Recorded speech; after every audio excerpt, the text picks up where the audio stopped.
sobre os ensinamentos de Jesus.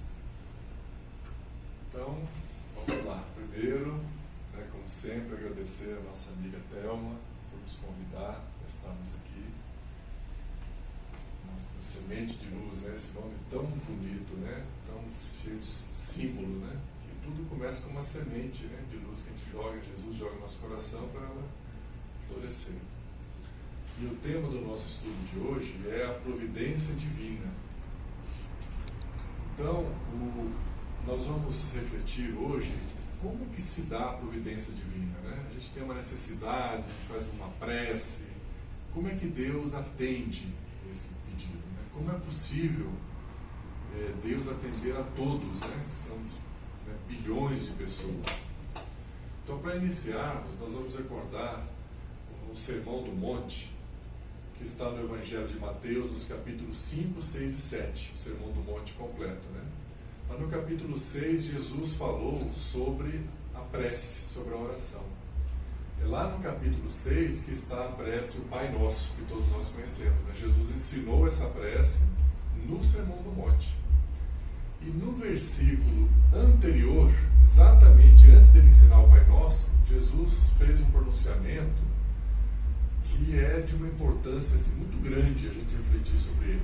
Jesus disse assim, Deus, então a gente imaginar aquela cena, Jesus sentado lá, no alto, assim, que tanto de pessoas, os discípulos, Jesus começando a falar sobre a prece, e antes de ensinar o Pai Nosso, ele falou para as pessoas, Deus, vosso Pai, sabe de todas as vossas necessidades antes de vô-lo pedir. Ou seja, quando a gente vai fazer uma prece para pedir uma coisa para Jesus, para Deus, Jesus para Deus já sabe que você não precisa daquilo, antes de você pedir. E depois Jesus ensinou que Deus provê todas as nossas necessidades. Tudo que necessitais, crede que obtereis e vos será concedido. A gente tem que tomar um pouco de cuidado, porque às vezes na leitura do Evangelho, a gente entende assim, tudo que desejais, Deus vos atenderá. Então Jesus se referia às nossas necessidades, porque de fato nós necessitamos, Deus provê. Os nossos desejos nem sempre. Porque às vezes nossos desejos, eu quero ganhar na loteria. É um desejo, mas não é uma necessidade. Então ele não vai atender. Mas o que nós necessitamos, ele sabe antes da gente fazer uma prece para pedir. E como nós aprendemos no Espiritismo, que o amor de Deus, ele é infinito. E Deus é infinito em todas as suas virtudes. Então o amor de Deus, a bondade de Deus, tudo é infinito. É difícil até para a gente imaginar, O Aldo, nosso amigo da ciência, da engenharia, pode ter uma noção melhor. Eu tenho dificuldade, mas o que é o infinito, meu Deus? É uma coisa... Um amor infinito é o amor de Deus por nós. Então, sabendo que Deus tem um amor infinito por nós, e Ele sabe das nossas necessidades antes da gente pedir, aquele que ama, será que ele vai falar assim, não, eu só vou atender, ajudar, se ele ficar de joelho e fazer uma prece e pedir? Será que faz sentido isso, Se aquele que ama muito, nós como pais, quando a gente vê que o nosso filho está precisando de alguma coisa, a gente não vai esperar, porque às vezes ele nem pede, nem sabe pedir, a gente vai e atende. E o amor de Deus, ele é infinito, ele é muito, muito superior ao nosso amor com nossos filhos. Então, se Deus sabe o que a gente necessita, antes a gente pedir, e Ele tem um amor infinito por nós, qual é o objetivo da prece, então? Não é para Ele atender, porque se Ele nos ama, Ele vai atender antes de pedir. Mas a prece é de uma importância fundamental. E qual é essa importância? Não é, o objetivo da prece não é para Deus nos enxergar, nos ver, Deus, eu estou aqui no meio dessa multidão, olha o meu problema. Não é, porque Jesus já falou que Ele sabe o que cada um de nós precisa, necessita antes da gente pedir. Não é para Ele nos atender, porque quem ama, atende antes do outro pedir. Qual é então o objetivo da prece? E como se dá a providência divina?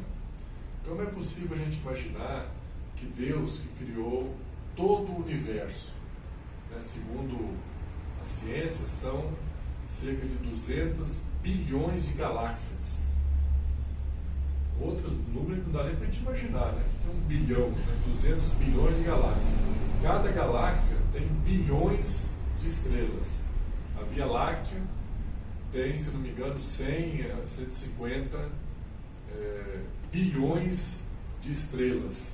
E o Sol é uma delas, uma das estrelas. Em torno do Sol gravitam os planetas e a Terra é um dos planetas que está no meio desses trilhões. E aí o Espiritismo, os Espíritos superiores dizem, olha, Deus, Ele criou todo o universo, Ele governa todo o universo e Ele sabe o que cada um de nós está passando e precisa. Não é fácil entender isso. Como é possível Deus que tem que governar todo o universo, ainda assim, Ele sabe se um de nós está com uma dor de cabeça, Deus sabe, opa, meu filho ali está com dor de cabeça. E Ele vai prover aquilo. Então a doutrina espírita, ela sempre nos desafia a acreditarmos usando a razão. Então nós temos que buscar a razão. Como é que é possível entender isso? Seja possível Deus estar em comunhão e conexão perfeita com todos os seres da criação, não só com nós, seres humanos, mas também com os animais, com os vegetais, com os seres que estão acima de nós, que são os seres angelicais, os anjos, né? Que são pessoas com aparência humana, só que não tem mais orgulho, egoísmo, não tem mais vaidade, ciúme, inveja, mentira. São os seres angelicais. E acima dos angelicais, os cristos, como Jesus. Jesus está em comunhão perfeita com todos os seres, com os cristos, com os anjos, com os seres humanos, com os animais, com os vegetais. E Ele provê tudo. Então a gente imaginar como é isso. Será que a doutrina espírita tem uma explicação para isso? Tem. Está no livro A Gênese, no capítulo 2, que tem o título Deus. Ali os espíritos superiores vão explicar os atributos de Deus e vão também nos mostrar como é possível essa solicitude de Deus e Ele está em sintonia com o indivíduo, né? Com cada um de nós. Então esse é o tema central para nosso estudo, né, da tarde de hoje, à luz da nossa maravilhosa, esclarecedora doutrina espírita. Então o primeiro ponto que nós precisamos assim, resgatar é a crença que historicamente nós tínhamos de Deus. Qual que é a imagem, antes da gente ser espírita, onde que Deus estava? No céu, né? Todos nós aprendemos, Deus está no céu. Até hoje a gente olha assim, Deus está ali no céu. Né? Sentado num trono. Sentado num trono. Bravo. Como é? Bravo, né? Bravo, né? Se a pessoa não obedece, fica zangado. E lá de cima, no céu, ali acima das nuvens, em algum lugar por ali, Ele estaria sentado num trono, e Ele com aparência humana, né? Já um senhor mais idoso, cabelo branco, né? E Ele de lá olhando a terra, como é que nós estamos vindo aqui. Então quem quiser, que necessitasse apelar para a providência dele, tinha que de alguma forma chamar a atenção dele, né? Porque bilhões de pessoas na terra, todo mundo rezando, cada um pedindo uma coisa, Senhor, eu preciso arrumar um emprego, eu preciso de dinheiro, eu preciso de saúde do meu filho, eu preciso de saúde do fulano, eu preciso resolver a situação de conflito que eu estou com meu vizinho. Aí vem jogo de futebol, olha, Jesus faz Deus para ganhar meu time, aí eu não faz ganhar meu time. Então essa figura, essa imagem que foi criada para nós, ela teve um fundamento antes. Qual foi o fundamento que levou a nós, os seres humanos, a criar esse Deus dessa maneira? É que se acreditava, hoje isso parece tão assim estranho uma crença dessa, mas até pouco tempo atrás, na história da humanidade, se acreditava que a Terra era o centro do universo. Essa era uma crença da humanidade. Que o planeta Terra era o centro do universo, que tudo, que o Sol e os outros planetas giravam em torno da Terra. E não só isso, todos os corpos celestes, né? E aí de quem dissesse o contrário. Exatamente. Aí de quem discordasse disso. Então a Terra era o centro do universo. Então fazia sentido, olha, se a Terra é o centro do universo, onde que Deus, que criou o universo, vai administrar o universo? Está aqui no centro mesmo, ali em cima, aqui pertinho, e daqui que irradia tudo para o resto do universo. E por muitos séculos e séculos nós acreditamos nisso. E aí veio a ciência, a evolução da ciência, e mostrou estar equivocado esse entendimento, né? Vieram alguns antes do Galileu Galilei, mas ele principalmente ele estruturou essa explicação, né? Ele desenvolveu esse telescópio, observou, demonstrou e escreveu, né? Antes outros pensadores já questionavam isso, mas ele foi o que mais atraiu para si o crédito de demonstrar estar equivocado essa ideia. Então imagine que Deus sendo o governador do universo, a Terra é o centro do universo, e Deus está logo ali em cima, então o representante da igreja aqui na Terra era representante de Deus no universo. Aí chega alguém e fala para ele, Deus não está aqui não. A Terra não é um sistema geocêntrico, não é que a Terra é o centro do universo. É o sistema heliocêntrico, é o Sol que é o centro e a Terra que gira em torno do Sol. Então isso foi um abalo na estrutura, porque antes se tinha a mistura da religião com a política, com a economia, um sistema teocrático. Então a igreja tinha muito poder. Então a igreja falou, não, Galileu, você esquece essa ideia, isso aqui não vai aceitar. Mas a revelação da ciência, as revelações da ciência, não tem como ser contidas, né? Por mais que ele foi combatido, foi obrigado a se retratar, a se recolher, a evolução da ciência continuou e isso se tornou um fato inequívoco. E não só isso, que a Terra gira em torno do Sol, mas a ciência demonstrou que o Sol é uma estrela, como todas essas outras estrelas que a gente vê no céu, e que elas estão organizadas em galáxias, e que existem bilhões de galáxias. E a Terra, que antes era o centro do universo, tudo girava em torno dela, Deus estava aqui em cima governando o universo, e os representantes de Deus na Terra eram os senhores do universo. De repente, a Terra virou um grãozinho de areia circulando em torno de uma das estrelas menores que tem na galáxia. O ser humano, na hora que a ciência mostrou o erro da igreja, o erro da teologia, aí o ser humano falou, bom, então esse negócio está tudo errado. Tá bom, Deus. Oi. Quase tá. E isso arremessou. Tudo bom?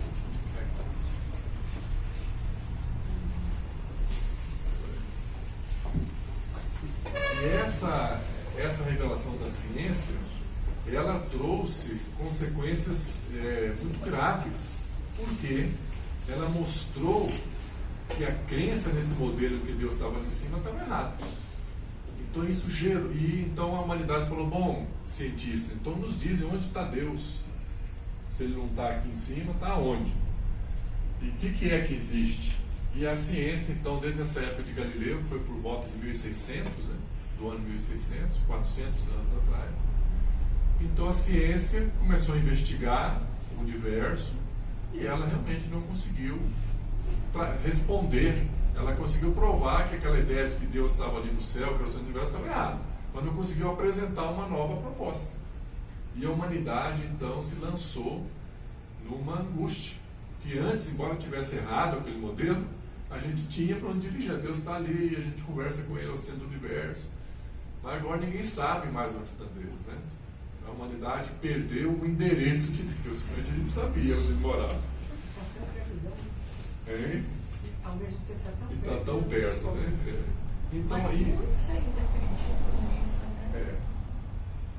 E no fundo, Thelma, nós também acreditamos nisso.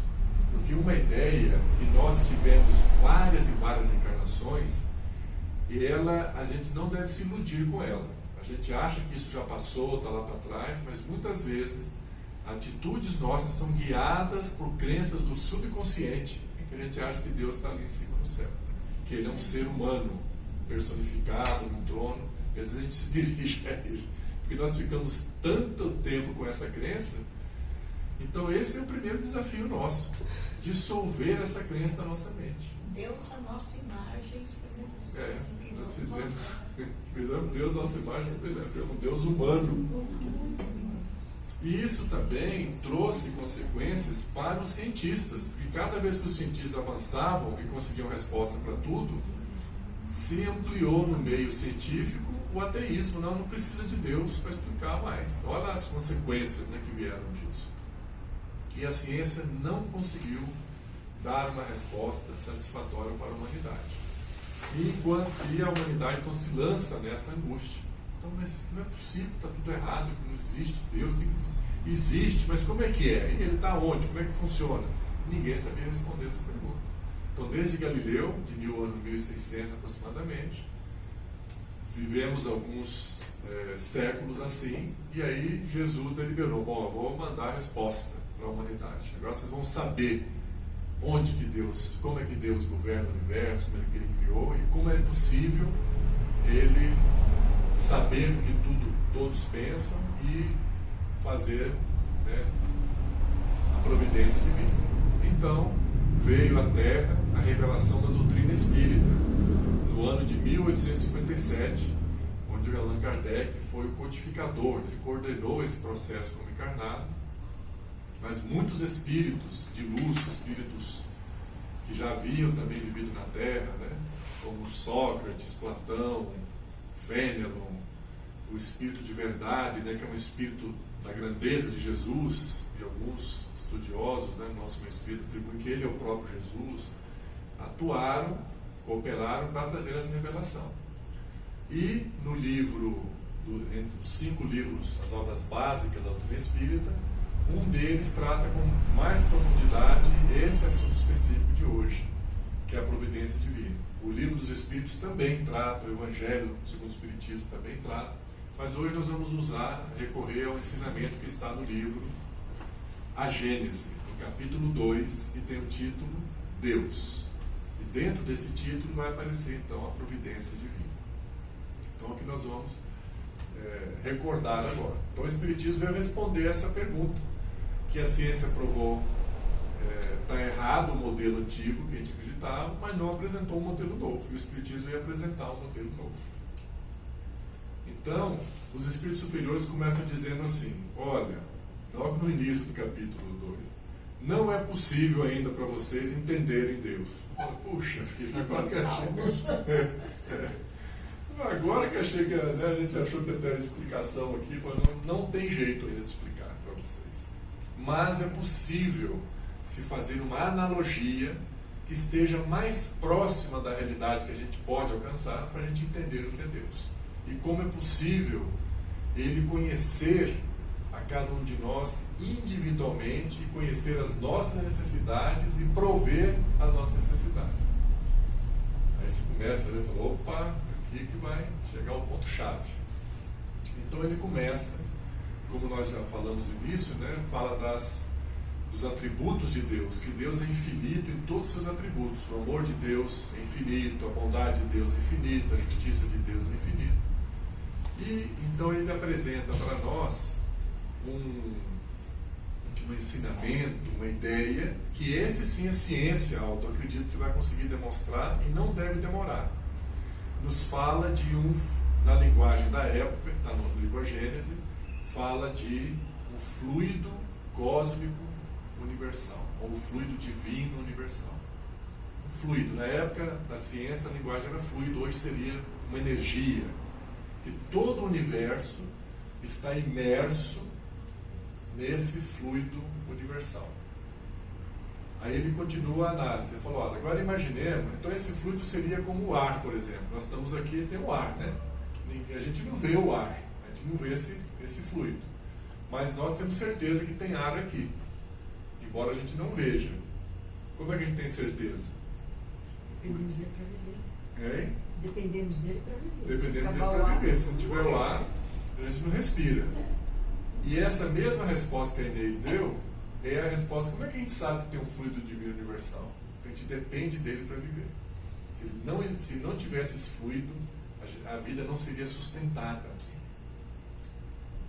E aí ele vai chegando então, fala: mas tudo bem, existe esse fluido, mas e como é que Deus vai, através desse fluido, estar em comunhão conosco? Aí ele dá a revelação chave. Ele diz que esse fluido, ele é sensorial, ou seja, ele sente, ele ouve e ele vê. Aí esse é o ponto-chave desse fluido. um ser sensorial. Então, quando a gente pensa alguma coisa, esse pensamento já está imerso nesse fluido, naquele mesmo instante, naquele segundo que você pensou, ele já se projetou nesse fluido universal e Deus sabe que a gente pensou isso. Se eu sentir uma dor na mão, doeu. Essa dor se projetou nesse fluido, no mesmo instante, e Deus no mesmo instante sabe. Por aí a gente já começa a ver que aquela crença que a gente tinha antes, vou fazer uma prece para o santo levar aos pés de Jesus, para Jesus levar para Deus, né? A gente vê que já é uma ideia equivocada. A nossa conexão de Deus conosco é plena, é total. Inclusive o santo pode estar até reencarnado. Pode estar até reencarnado. Mas olha que interessante, né? Então esse fluido, Deus por meio desse fluido, então esse fluido tem essas propriedades, mas ele não é Deus. É uma irradiação de Deus. Aí a gente pode questionar, mas mesmo assim, como é que é possível isso? Aí um espírito chamado Kinemante, ele vai falar, olha, para vocês terem uma ideia como é possível, vamos fazer uma analogia. Ele propõe. Cada um de nós considere-se como se fosse o Deus, um D minúsculo, né, o Senhor do seu universo, que é o seu corpo. Dentro desse universo, a gente não sabe o que acontece tudo ao mesmo tempo aqui, dentro desse pequeno, no meio do perispírito, né? Então o perispírito é esse fluido. Então tudo que a gente sente, sentir fome, estou com fome, eu estou vendo vocês, né, chegando essa lâmpada, está chovendo lá fora, sentir frio, sentir calor, qualquer coisa, sentir um arrepio, tudo que acontece nesse pequeno universo, que é o nosso corpo, a gente sabe ao mesmo tempo, por meio desse fluido também, desse corpo fluídico, que é o perispírito. Então ele diz, olha, se nós que somos extremamente limitados, seres ainda na escala evolutiva, temos um chão grande para percorrer. Se nós somos capazes de sermos senhores desse pequeno universo, saber tudo o que acontece aqui, e Deus, que é infinito em todas as suas virtudes, não pode saber o que acontece em todo o universo. Achei bacana esse exemplo que ele deu. É uma energia só, como se fosse, tudo é energia. Tudo é energia. E por meio dessa energia, Deus está em comunhão permanente. Por isso que tudo que a gente pensa, a gente emana energeticamente. Está conectado com todo o universo. Esse é um ponto. Outra consequência disso é o que você falou. Por esse fluido, por essa energia, Deus está conectado com todos nós, ao mesmo tempo. Não importa onde esteja, o que esteja fazendo. Mas também, por meio dessa energia, consequências disso. Aí a gente pode entender isso, exatamente. E aí nós vamos analisando as consequências desse ensinamento. Falando, bom, então, tudo que eu sinto, que cada um de nós sente, Deus sabe. Então isso, gente, fica imaginando, porque nós estamos falando, né, que a gente leu no livro, no dia que a gente sentir isso. Muita coisa, acho que a gente já sentiu, né? A gente sente quando a gente pensa em alguém, essa pessoa muda ou vem, ou a gente encontra. Ou quando a gente está com algum mau pensamento, a pessoa liga para dizer, olha, você está, porque desconfiou que a gente tivesse precisando. Então essa ligação entre nós, a gente já desconfia que existe mesmo, né? A telepatia é isso, a telepatia é possível, porque o pensamento se propaga nesse fluido, aí chega no outro. Mas no dia que a gente sentir, gente, assim, que nós estamos, que Deus está ligado com a gente o tempo todo, já pensou? Que alegria, né? A gente vai ficar em estado de êxtase permanente, um estado de paz infinita permanente, isso nunca mais vai. Seja um estado de Buda, né? Um estado de iluminação. Ele era assim, conectados. Então, Entendi, acho que os iluminados são os que entendem isso, por isso que eles não se preocupam, não se irritam, tá tudo assim, porque sabe que Deus está no comando. Está no comando de tudo. A gente fala, Deus está no comando, mas eu estou primeiro. Eu que quero comandar. Eu que seguro a rédea. É isso mesmo. Daí a força da gente Se todos nós, não nós aqui não, todos nós, na verdade, né, tivesse bons pensamentos, perdão para daqueles que não conseguem ainda ser, né, uma boa pessoa, a paz se faria muito mais rápido, né, no mundo, né? Então esse ensinamento, ele já sempre vem sendo transmitido, né? Mas esse estudo do livro A Gênesis, ele mostra como que se dá isso. Porque nós espíritas, a gente não se convence muito fácil, não foi uma explicação assim que a gente consiga entender mesmo, porque é a fé raciocinada, né? Então, ali ele está conseguindo falar, puxa, é possível mesmo, pelo raciocínio é possível compreender que é possível. A filosofia, né?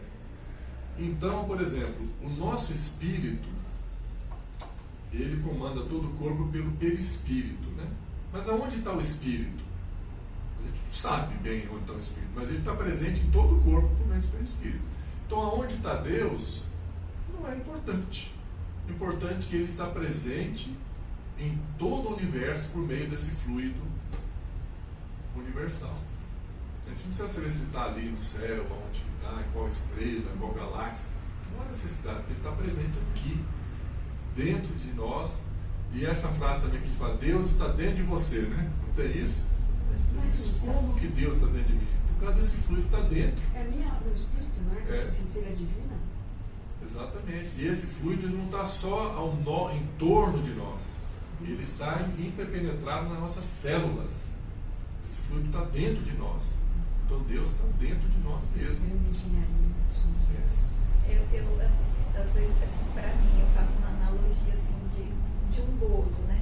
Quando você tem o bolo, você parte, todas as fatias do bolo tem os mesmos ingredientes, a mesma quantidade, não tem aquele que tem mais chocolate, mais farinha, mais ovo.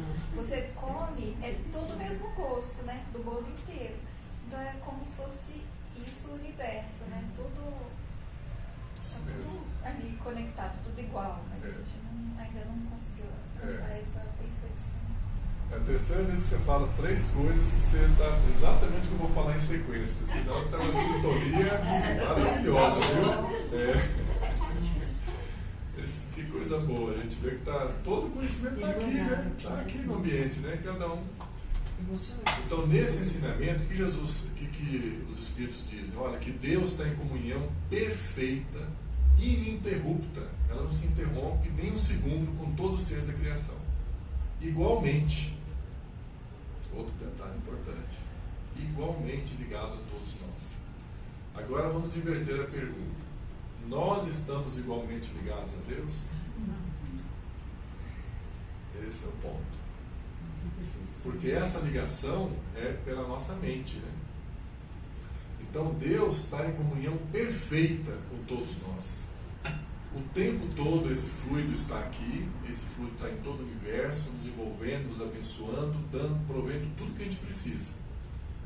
Mas se a nossa mente não se conecta na mesma sintonia, nessa mesma padrão vibratório, e isso a ciência vai poder demonstrar, a gente não está conectado com Deus. Igual uma mãe e um pai estão conectados com o filho, né? Uma mãe, ela fala para o filho assim, meu filho, está tudo bem? Está tudo bem. Não está não. O que houve? Me fala aí. Ela sabe, ela está conectada com ele, mas ele não está conectado com ela, ele está com o pensamento para o outro lado. Nós assim com Deus também, ele sabe tudo. Então aí nós vamos chegar. Por isso que quando Jesus ele declarou assim, eu e o Pai somos um. Você lembrou do Buda também, né? O que Jesus quis dizer? Né? Alguns estudiosos, né, da igreja chegaram à conclusão que Jesus disse que ele era Deus, né? Mas não era isso. Ele quis dizer, olha, Deus está ligado comigo plenamente o tempo todo, mas eu também estou ligado com ele o tempo todo. Então, como eu estou ligado com ele, minha mente não desliga dele nem um segundo. Então, tudo que ele quer que eu faça, eu sei na hora. Ele sabe tudo que eu quero, mas agora eu também sei o que ele quer de mim, o que ele espera de mim. Jesus, ele tinha conhecimento de tudo, o conhecimento que nós não temos, né? De todo o funcionamento do universo, pela elevação espiritual dele. Ele tinha um conhecimento que ele era como a centelha divina dele já estava assim, 99% ali, né? Isso é incrível. E todos nós, o que a gente está fazendo aqui? A gente vai evoluindo espiritualmente. Nós vamos evoluindo, nós vamos elevando esse que a gente chama de padrão mental, padrão espiritual, nível espiritual. A gente cada vez mais vai aumentando a nossa conexão com Deus. Então, mas o que Deus fez e o que Ele está oferecendo, Ele não vai aumentar. Ele já nos dá em abundância tudo. Está tudo aí o tempo todo. O que vai acontecer é que à medida que a gente vai evoluindo, nós vamos enxergar, mas meu Deus, teve aqui o tempo todo, que maravilha. E a gente que não via, a gente que não sentia, a gente que não estava conectado. Aí nós vamos chegar na questão da importância da prece. Para que é? Qual a importância da prece? Então, e Deus provê tudo que nós necessitamos antes da gente pedir. Aí esse sim é um tema que muitos de nós podemos lá. Espera lá, eu estou passando aqui por problemas e eu tenho orado, inclusive pedindo e não veio a solução. Então essa tese aí não é bem assim. E nós vamos ver que é. Vamos ver por que muitas vezes nós temos a impressão, a ilusão de que Deus não proveu o que a gente precisava. Ele sempre provê, mas muitas vezes a gente tem a impressão que Ele não atendeu a nossa prece, que Ele não mandou o que a gente precisava. Então essa primeira parte, né? Como é que é possível Deus, que criou todo o universo, governar todo o universo e ainda assim saber das nossas necessidades individuais, né, por meio desse fluido divino, nós podemos entender, sabendo que esse fluido ele tem sentidos, ele vê, ouve, e por meio disso Deus está conectado com todos nós igualmente, por meio do seu pensamento, que é uma conexão ininterrupta. Deus não se desliga de nós nem meio segundo, não há desconexão em nenhum momento. Agora, nós nos desligamos dele. Então vamos analisar agora como se dá a providência divina. Então ele está conectado com nós, ele nos ama um amor infinito, ele sabe o que a gente precisa e manda o que a gente precisa.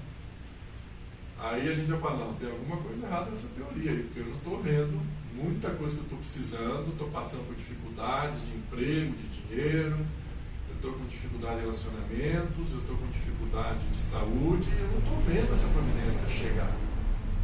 Então como o que está havendo? Então nós vamos analisar por quê, o que é que está obstruindo a nossa percepção da providência divina.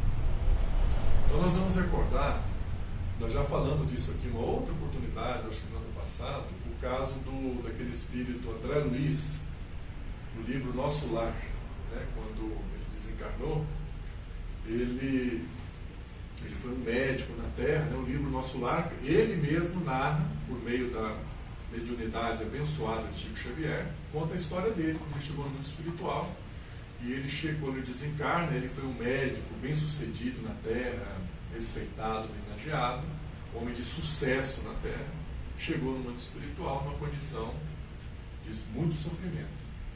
E ele então descreve que ele ficou num lugar que ele sentia fome, sede, a barba crescida, a roupa rasgada, não conseguia dormir, um ambiente obscuro, e não entendia o que estava acontecendo lá.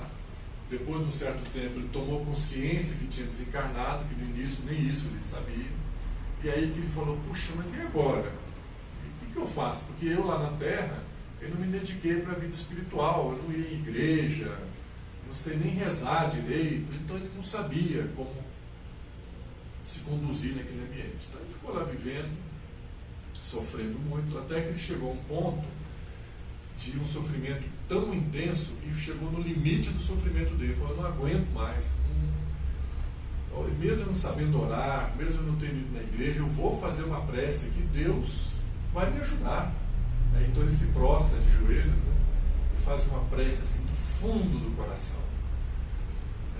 Deus me ajuda, me socorra, porque eu não aguento mais tanto sofrimento. E aí quando ele termina a prece, ele abre os olhos, naquele ambiente obscuro, ele vê um clarão, uma claridade assim, extraordinária. E no centro daquela luz se apresenta uma pessoa, né, um homem de cabelos grisalhos, e se identifica, olha, eu sou o Clarencio. E o André Luiz fica emocionado, meu Deus, ele acha ser um ser angelical que foi naquele lugar salvado. Aí o Clarencio fala, ó, não percamos tempo, vamos. Aí eles colocam ele numa padiola, né? E ele é transportado, ele tinha 2 ajudantes com ele é transportado para a colônia espiritual, que tem o nome do livro, né? Que é Nosso Lar. E quando eles chegam lá, quando eles adentram, né, os portões do Nosso Lar, eles já se vê numa outra atmosfera, já começa a ver aquele ambiente lindo, jardins floridos, árvores frondosas, já vê o sol brilhando, que é o mesmo sol que brilha para nós, é o sol que ilumina o nosso lar. Vê prédios com formas arquitetônicas harmônicas, as pessoas passando em leveza. Meu Deus, eu estou no céu. Estava na colônia. Aí ele é levado então para tratamento, né? Ele faz a barba, toma um banho, toma um medicamento, recebe o primeiro passo, ele já está outra pessoa, está equilibrado, né? Vai fazer um tratamento, ele que vai levar um tempo. Mas ele fala, Clarencio, eu tenho tantas perguntas, e o Clarencio, calma, na hora certa nós vamos responder tudo. E aí, uma hora ele está lá e chega um enfermeiro para cuidar dele, né? Que é o Lísias. E o Lísias cumprimenta ele, se apresenta e fala, ó, meu irmão, eu sei que você tem muitas perguntas. Ah, tenho muitas. E a primeira delas, que lugar horrível é aquele que eu estava lá? Aí ele fala, olha, não se preocupe, aquilo já passou, vamos olhar para frente. Eu falo, não, eu quero saber. Eu falo, olha, aquele lugar nós aqui chamamos de umbral. E existem vários umbrais, são locais criados pelas projeções mentais desequilibradas dos seres humanos. Essas projeções vão se aglutinando em alguns locais, formam certos ambientes. E quando a gente desencarna, às vezes passa por ali. Alguns ficam minutos, outros horas, outros anos, outros ficam mais tempo. Mas todos vão sair. Ali é uma coisa transitória até a pessoa se reconectar com o alto. Aí ele pergunta, e quanto tempo que eu fiquei lá? Porque ele tinha perdido a noção do tempo, né? Hein? Perdeu a noção do tempo, né? É. Aí ele ficou lá 8 anos. Então ele fica surpreso pela revelação. Né? 8 anos. No livro não diz que ele deu essa reclamação que eu vou falar para vocês, mas na entrelinha dá a impressão que ele fala assim, puxa vida, se me largaram lá 8 anos, né? Por que não foram me socorrer antes? Né? Aí o Lísias, ele transmite um ensinamento que eu considero assim, um dos mais preciosos que eu encontrei nas obras espíritas, que tem a ver com o nosso tema de hoje. Veio pelas palavras do Lísias. Falou, olha, André, desde o primeiro dia que você chegou lá, o Clarencio tem ido te visitar, com essa mesma luz maravilhosa que você viu. Ele chegava perto de você, mas você não o enxergava, não via. Na hora que você fez a prece, você entrou em conexão, ele não usou esses termos, né, com esse fluido universal que estamos estudando. E na hora que você se conectou com esse fluido universal, conectou com Deus, você enxergou a providência divina que sempre esteve lá. Olha que coisa extraordinária.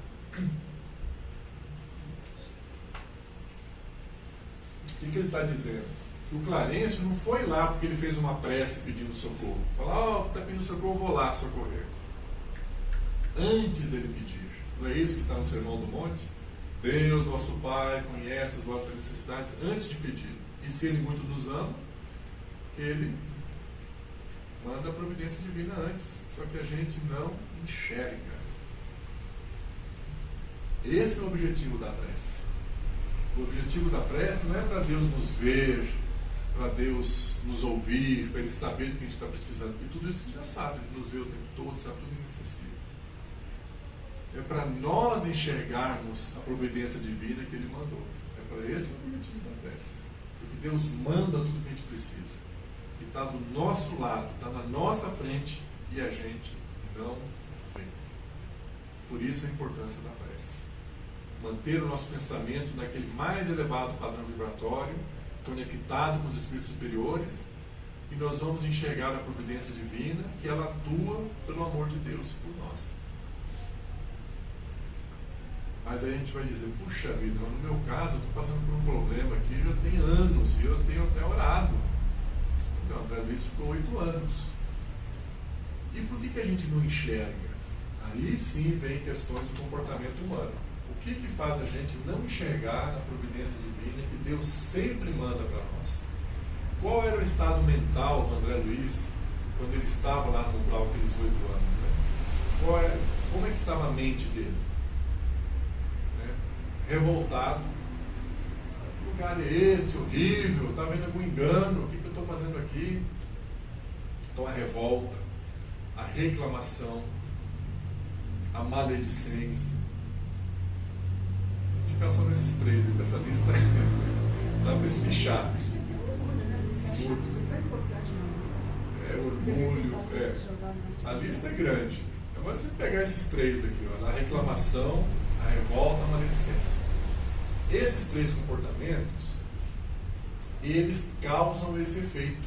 Essa conexão de Deus para nós, que é perfeita, mas de nós para Deus, ela é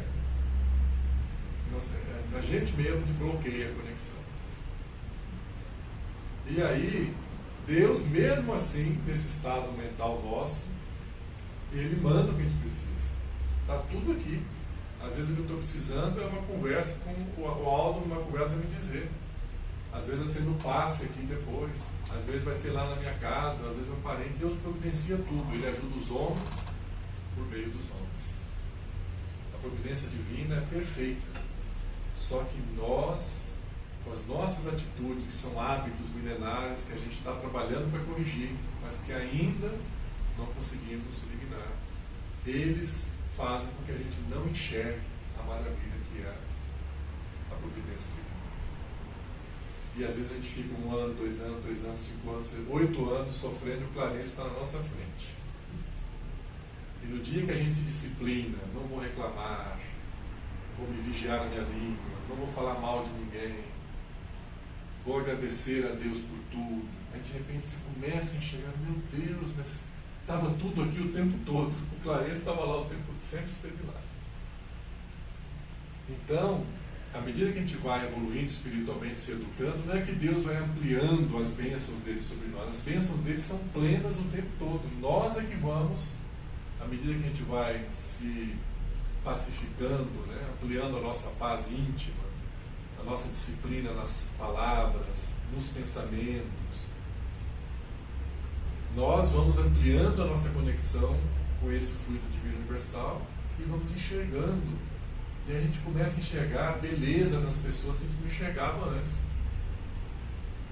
É muito interessante esse processo. A gente começa a enxergar a beleza da natureza que a gente às vezes não enxergava.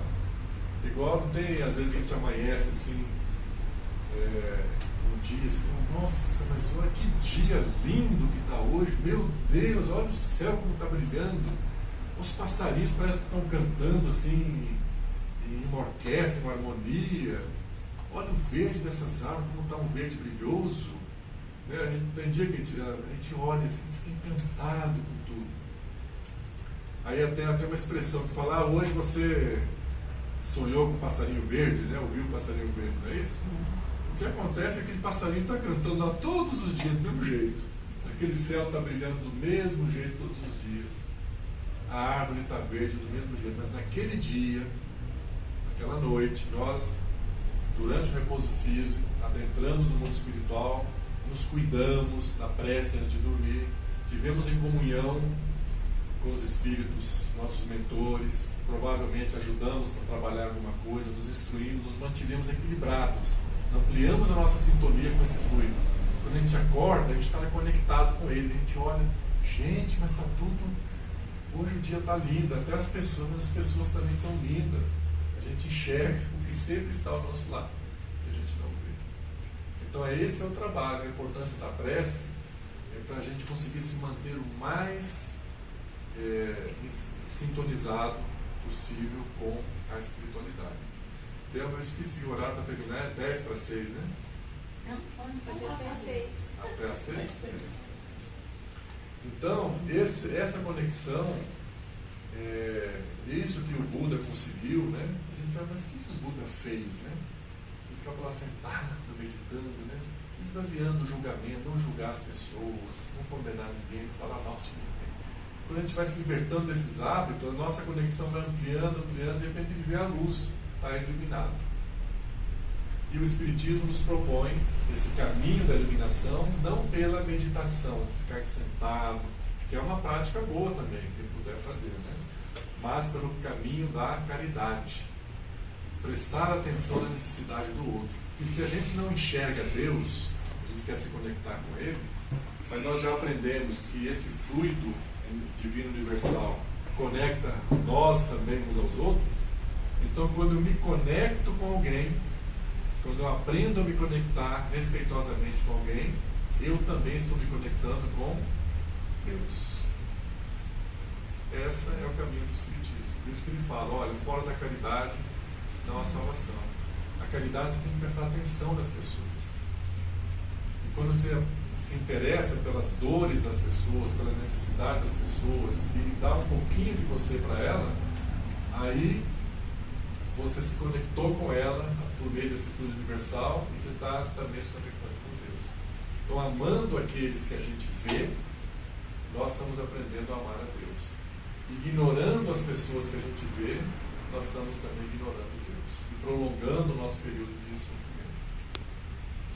Então, a proposta do Espiritismo ela é muito clara nesse aspecto, né? Fora da caridade não há salvação. O Espiritismo não propôs assim, fora da religião que a pessoa vai se iluminar, se conectar.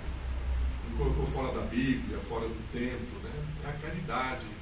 A caridade nesse sentido de fazer o bem ao outro, de orar pelo outro, de conversar pelo outro, de perdoar. Então, amando aqueles que a gente vê, nós nos conectamos com Deus também. Porque a conexão com o indivíduo entre nós também é por meio desse fluido. E aí nós que ainda precisamos ver as coisas, né? A gente não vê Deus, não vê o Clarencio, não vê os nossos mentores espirituais que estão aqui o tempo todo. Então a gente às vezes não se conecta com eles, mas aos outros, uns aos outros, nós nos vemos. É aí que a gente tem que usar. Amar, ser tolerante, ser amigo, ser solidário. A amizade é algo extraordinário. Quando a gente tem um amigo, a gente gosta de uma pessoa, é uma pessoa que não é do nosso sangue, tudo, a gente tem aquela energia que está se conectando, nós nos conectamos com Deus. Você vê que a gente aponta para o alto, né? Claro, não tem jeito. A conexão é com Deus. Sempre que a gente amplia o nosso amor pelos outros, por isso que a irmã Dulce, né? O que ela fazia? Ela se conectava com as pessoas, cuidava dos outros. Quanto mais ela cuidava dos outros, mais se conectava com os outros e mais ela estava se conectando com Deus. O Paulo de Tarso também, ele viveu essa experiência, né? Ele falou, já não sou eu mais quem vivo, é o próprio Cristo que vive em mim.